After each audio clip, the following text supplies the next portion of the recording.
राम राम दोस्तों जैसा कि आप सभी को पता है छठ पूजा आ गई है। इसलिए मैं आपको इस वीडियो में छठ पूजा से जुड़ी पूरी जानकारी देने वाला हूं।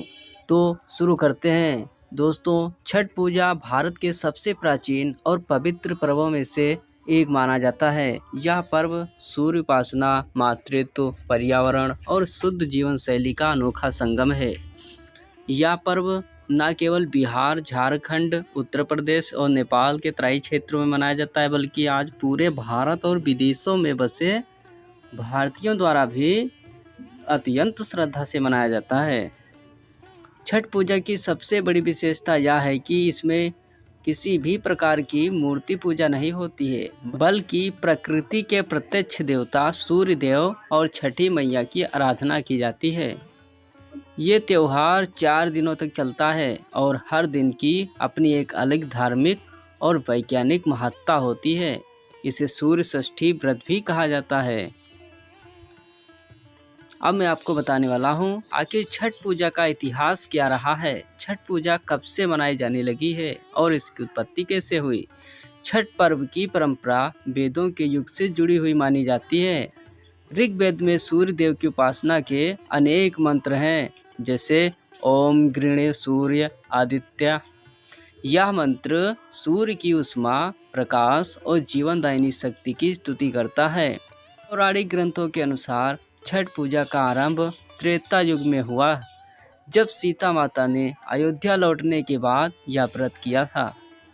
कहा जाता है कि जब भगवान राम और माता सीता 14 वर्ष के वनवास के बाद अयोध्या लौटे थे, तब कार्तिक मास के शुक्ल पक्ष की षष्ठी तिथि को सीता माता ने सूर्य देव की आराधना कर अयोध्या वासियों के सुख, समृद्धि और संतान कल्याण की कामना की थी। तभी से यह पर्व परंपरागत रूप से मनाया जाने लगा है।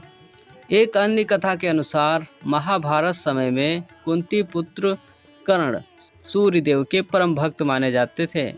कर्ण प्रतिदिन सूर्य देव की उपासना करते थे और उनके आशीर्वाद से ही वे तेजस्वी और दानवीर कहलाए। इसी श्रद्धा ने इस पर्व को और भी पवित्र बना दिया। अब मैं आपको बताने वाला हूँ छठ पूजा का आखिर क्या महत्व है। छठ पूजा का सबसे बड़ा उद्देश्य है सूर्य देव और छठी मैया का आशीर्वाद प्राप्त करना। धार्मिक दृष्टि से अगर देखा जाए तो सूर्य देव को जीवनदाता और स्वास्थ्य के देवता माना गया है। सूर्य देव ही पृथ्वी पर ऊर्जा, प्रकाश, तापमान और जीवन का स्रोत है। सूर्य की आराधना से व्यक्ति के शरीर में सकारात्मक ऊर्जा का संचार होता है और मानसिक शांति मिलती है। अगर समाज की दृष्टि से देखा जाए तो यह त्यौहार सामूहिकता और समानता का प्रतीक माना जाता है।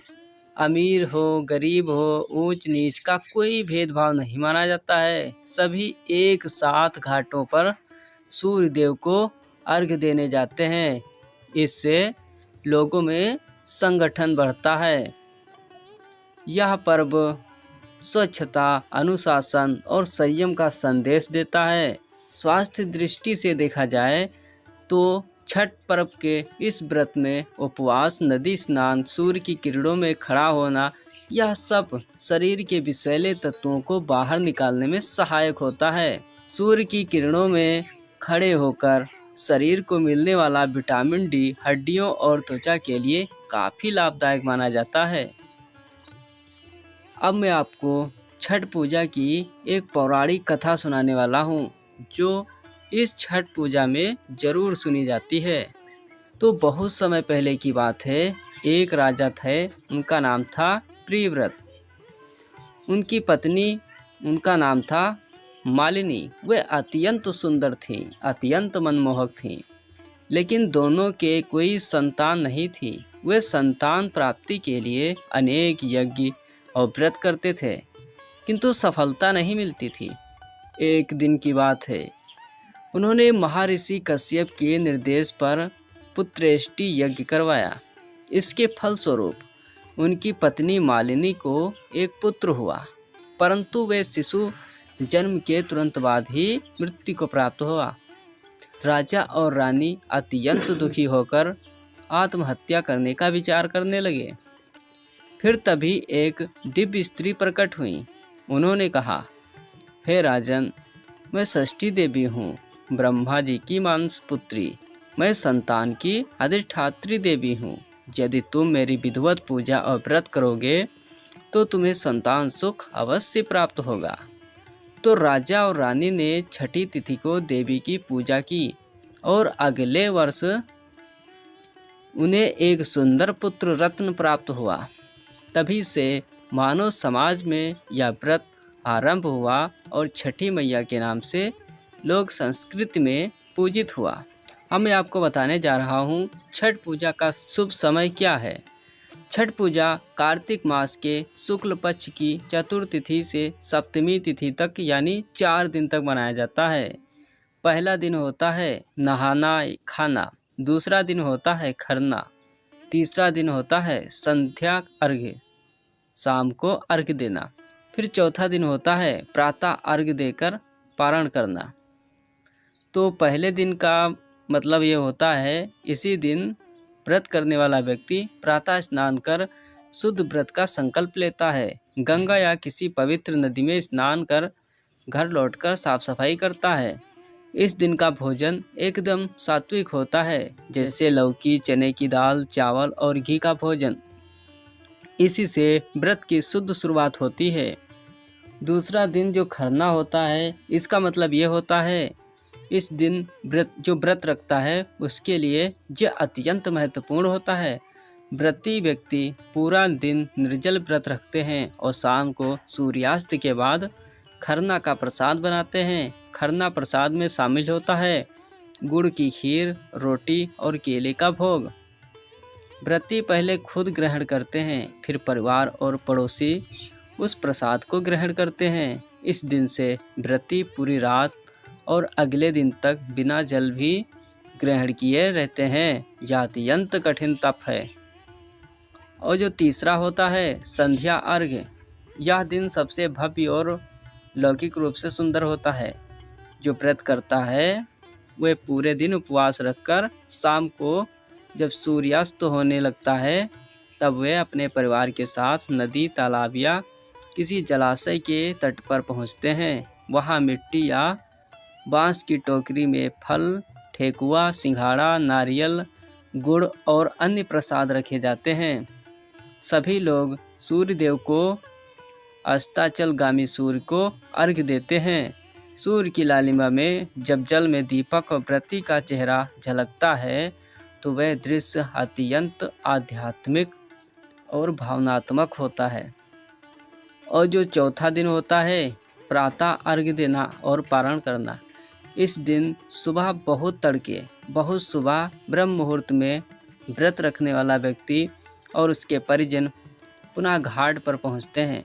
सूर्य के उगते ही वे उदयाचलगामी सूर्य देवता को अर्घ्य देते हैं। उसके बाद सभी परिवार के सदस्य छठ मैया से परिवार की सुख समृद्धि और संतान कल्याण की कामना करते हैं। अर्घ्य देने के बाद घर लौटकर व्रती व्यक्ति पारण करते हैं, यानी उपवास तोड़ते हैं। पारण का मतलब होता है उपवास तोड़ना।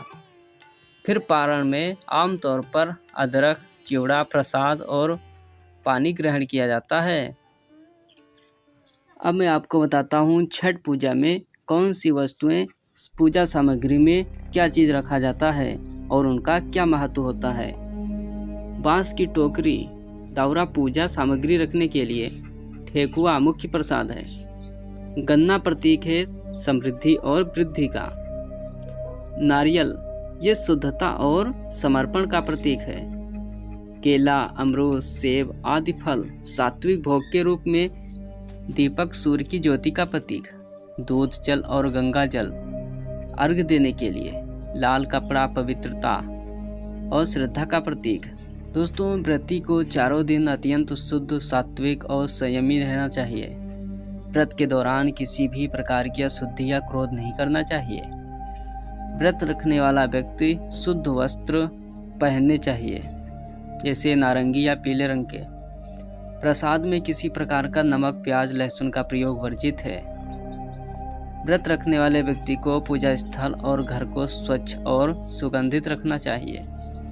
वैज्ञानिक दृष्टि से छठ पूजा का क्या महत्व है? दोस्तों, सूर्य की किरणें शरीर में मौजूद हानिकारक बैक्टीरिया को नष्ट कर देती है। सुबह और शाम के समय सूर्य की किरणें अल्ट्रावायलेट हानिकारक प्रभाव से मुक्त होती हैं, इसलिए उस समय अर्घ्य देना स्वास्थ्यकर माना जाता है। उपवास के दौरान शरीर का विषैले तत्व बाहर निकलते हैं, जिससे शरीर शुद्ध होता है। घाटों की सफाई और जलाशयों का संरक्षण पर्यावरणीय दृष्टि से भी अत्यंत लाभकारी है। दोस्तों, छठ पर्व में महिलाएं पारंपरिक लोकगीत गाती हैं। ये गीत न केवल धार्मिक है बल्कि भावनात्मक भी है। कुछ प्रसिद्ध गीत इस प्रकार हैं। केलवा जरा के बन्हेला, छठी मैया आइले, उगे सूरज देव, अर्घ दीन है छठी मैया।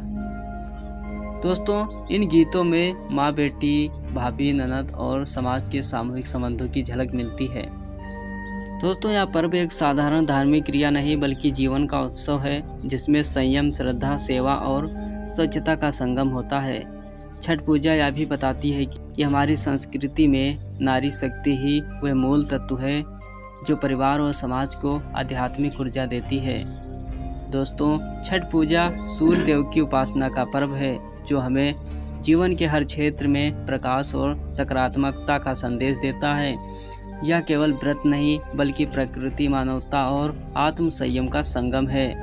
जब घाटों पर एक साथ हजारों दीपक जलते हैं, महिलाएं गीत गाती हैं और सूर्य की किरणों में विश्वास झिलमिलाता है, तब लगता है कि मानव और प्रकृति का यह अनोखा संवाद युगों युगों तक चलता रहेगा। जय छठी मैया की, सूर्य देवता की जय। आपको इस कहानी से आप इस वीडियो से क्या समझे, कमेंट बॉक्स में बताइए। और ऐसी और वीडियोस देखने के लिए चैनल को सब्सक्राइब कर दो। धन्यवाद।